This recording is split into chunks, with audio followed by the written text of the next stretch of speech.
So I just got back from a ride. It was pretty muddy today. Just wanted to show you guys how waterproof these stealth bombers are. So I guess I'll start over here. The hub motor. That nice and wet. Maybe if there is any type of leak in it, in theory could cause the internals to rust eventually. So although I may not notice something right now, potentially in the future, I guess there could be some issues.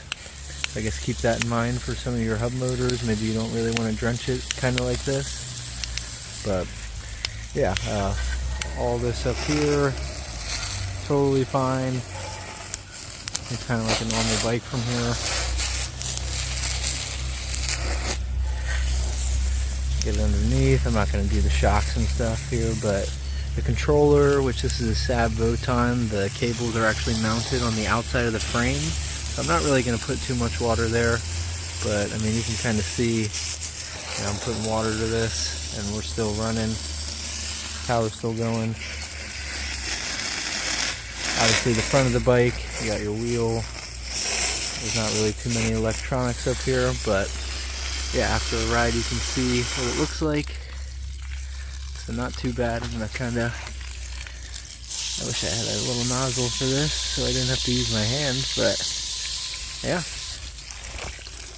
all of that, and it's still good. Also forgot to show the handlebars, so the display and all that.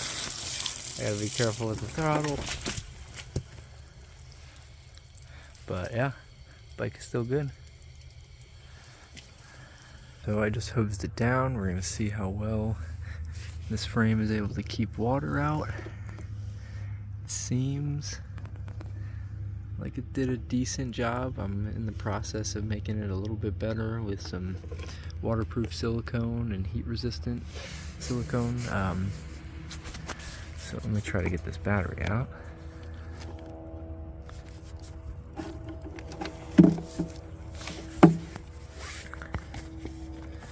So you can see down there, I've already been getting a good amount of water for a lot of rides. I've had this bike for over half a year.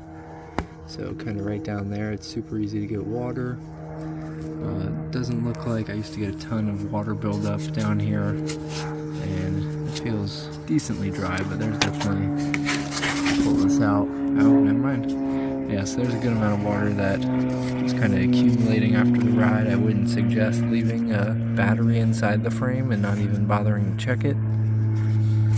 But overall, I mean, I kind of just used electrical tape so far. And now I'm going to go upgrade to something different. But yeah, I mean, it's been doing decently well.